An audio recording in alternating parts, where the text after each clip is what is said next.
number much the political and spiritual heart of this country. If you look diagonally ahead to the right, straight across Parliament Square, you're looking at the twin white stone towers which form the west face of Westminster Abbey, which is primarily a place of Christian worship. For the past 1,000 years, it's been the seat of coronation for this country's kings and queens. The first king to be crowned there was William the Conqueror, William Duke of Normandy. He was crowned there Christmas Day, 1066. Ahead over to the left is this country's seat of government, Parliament. Once this bus moves on from here, John will be turning left.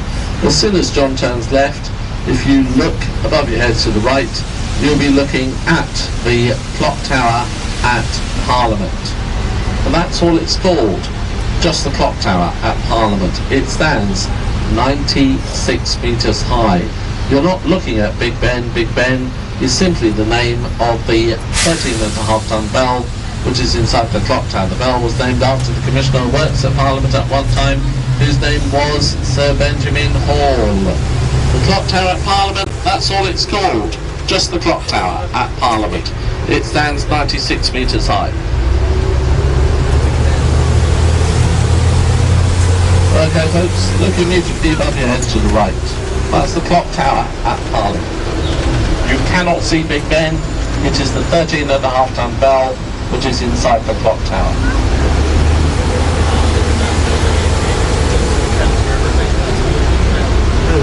This is Westminster Bridge. Below you is the River Thames, the reason why London exists. One possible meaning of the word Thames is dark river. Above your head to the left is the London Eye, the tallest observation wheel in the world. It stands 135 metres high, it weighs 1,500 tonnes. A ticket to go for a ride or a flight on the Eye will last for 30 minutes.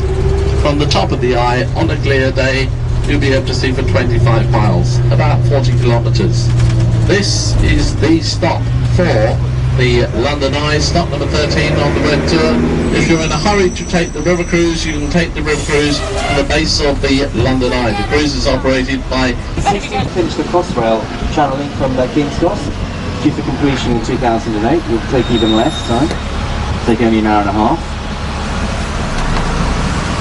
Our trains on this side of the channel don't go as fast as the TGVs, the Grand Vitesse in French. They're a lot faster than ours.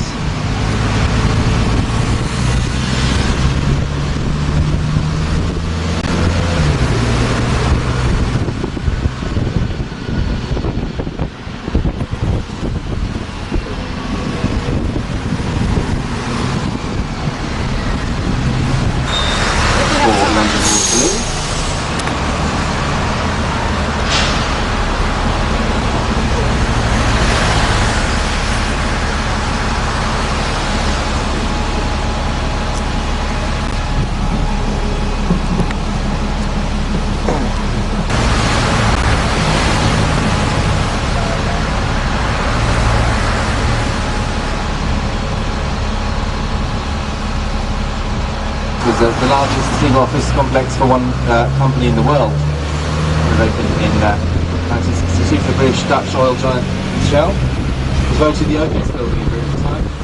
Slightly unfair, far worthy for that title. The opening of a front board station on the right.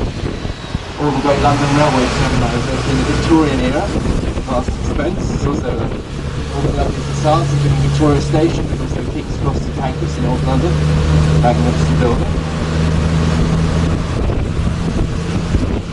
So we've got the Royal Festival Hall there on the left. On the right there we've got the National Theatre. There's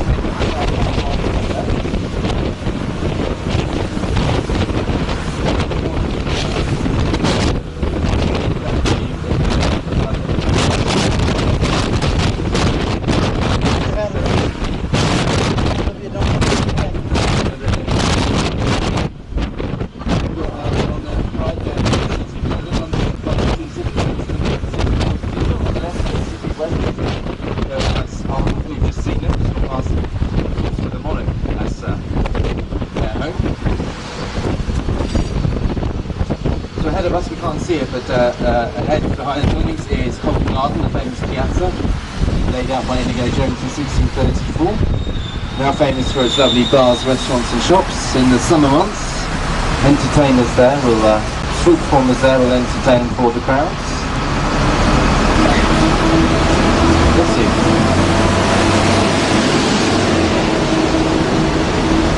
It's also the Royal Opera House on Covent Garden, one of the finest venues in the world for opera and ballet. I don't think so, honey.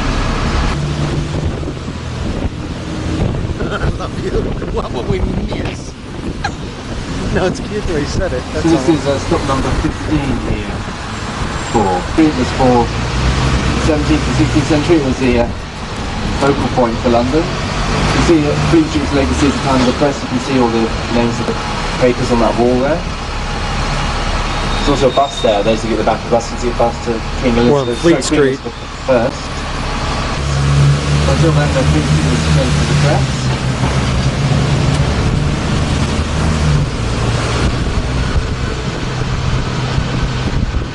A very old literary pub coming up on the left, the Old Cheshire Cheese. This is where authors frequented after Conan Doyle, author of Shakespeare, author of Sherlock Holmes, also Charles Dickens and Mark Twain frequented that pub. This building here is the College, that's the old Daily Telegraph building. The black building here on the left is the old Express building. On the right there is Reuters, the news agency.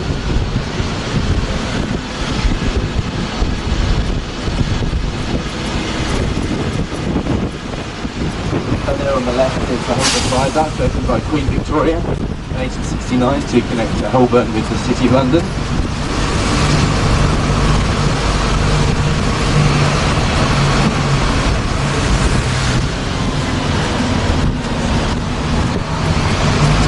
Then this next left here, the building with the dome and the golden emblem on top, that's the Old Bailey, the highest criminal court in the country, lots of high profile murder trials take place there. Ahead of us is St Paul's Cathedral. Yeah, we'll pull that to the top. You can see the rails of the dome up on top of the dome there, but it's a mighty long way, there are no lifts. If you get to the top there, you are awarded, like today on daylight today, with fabulous views. For a couple of centuries, it was the highest vantage point in London. You filming? Yes. This is the place where Charles and Di were married in 1980. Tower Bridge coming to Wellington, the man who defeated Napoleon.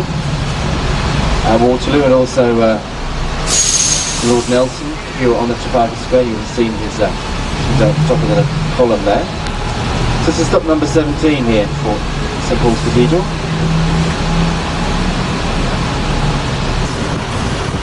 49th with a red cross put on your door to ward others away. Good down the street here on the left row lane, you get a good idea what a 17th century London street would look like.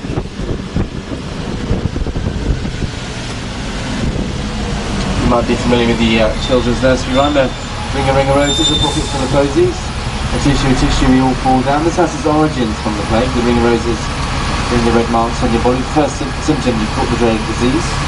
Pocket full of posies, these would have been the herbs you wore around your neck, in an attempt of staving off the disease.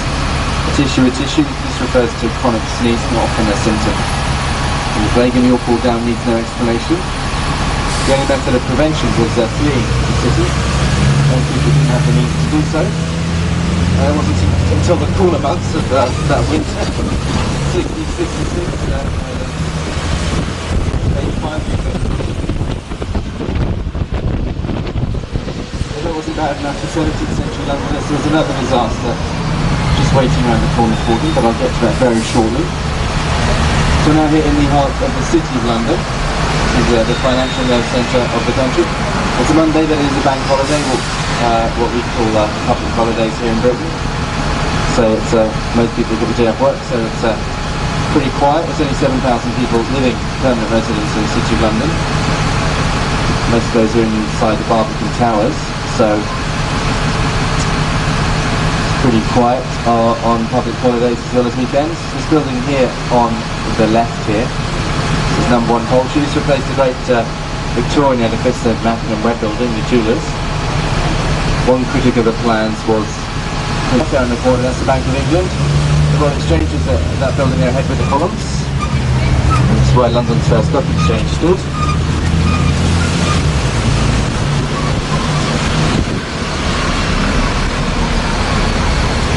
So after the, go back to the 17th century, after the plague 1665, another disaster befell London a year later in 1666. Anyone know what that is? Great Fire. That's right, the Great Fire. Somebody knows their history there. So it started in a bakery not far from here. The system went to stoke the coals of the flames. Finally realised it was out of control.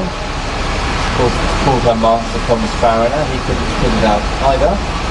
Samuel Pepys is famous for writing a diary. He's famous in London, amongst London historians for a diary of the time. Wrote an eyewitness account of the fire. Drove in at 2 AM by the sight of the fire. He wasn't too concerned. There were many fires in London then. He went back to sleep again. So he was rudely awoken at 6 AM. If you look to our left, we see the Great Monument fire of London.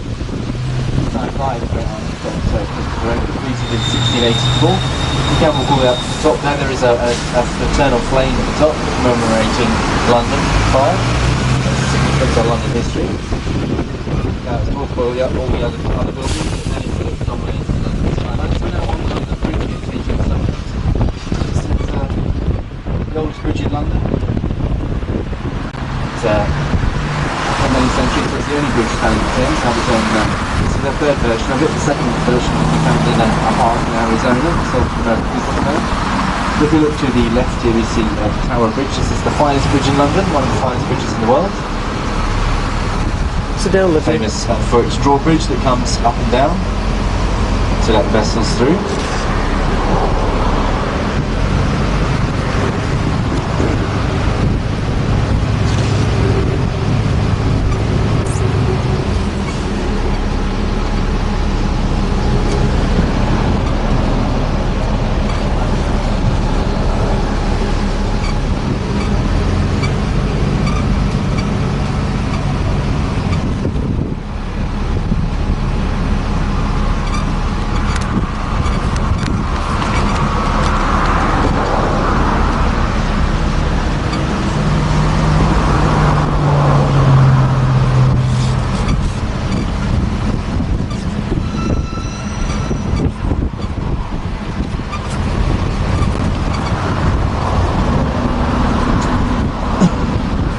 So these dragons here on either side of the road, they indicate we've left the city of London and out in the borough of Southwark.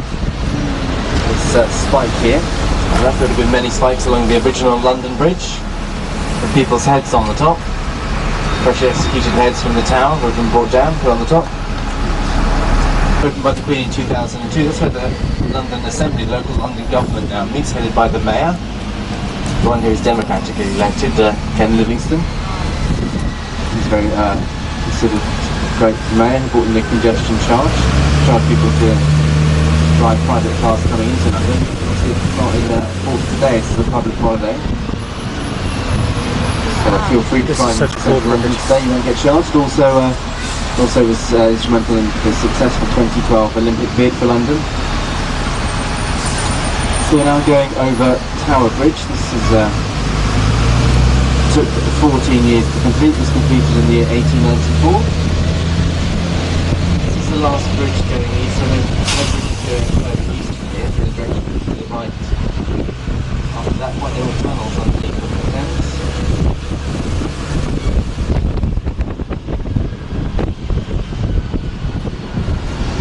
Another distinctive shape building on the London skyline on the left there, that's known unofficially as the Gherkin, also designed by Sir Norman Foster. That's the headquarters of the Swiss Re company, the insurers of insurance companies. It was completed only a couple of years ago, 2003, so it's a very recent addition to the London skyline.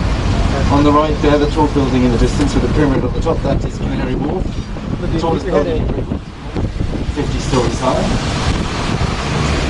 By the Dockland development, reaching down in the early 1980s. Still not yet really complete, still a work in progress. There's the Tower of London there on the left. This is William the Conqueror, the first, not the he, but the first one turrets there in the centre. Known for its gruesome executions, 2 of Henry VIII's 6 wives were beheaded there. This is also beneath the royal mints. This is Garrison as well. Folks, welcome aboard the Millennium Time for a trip up to Westminster. As we leave these piers, we have to give you a brief safety announcement. It's not alarming anyway, it's just to let you know that the vessel you're on board is licensed to carry 500 passengers, and we do have life-saving equipment on board that support these numbers in the form of life rings, life rafts and life jackets.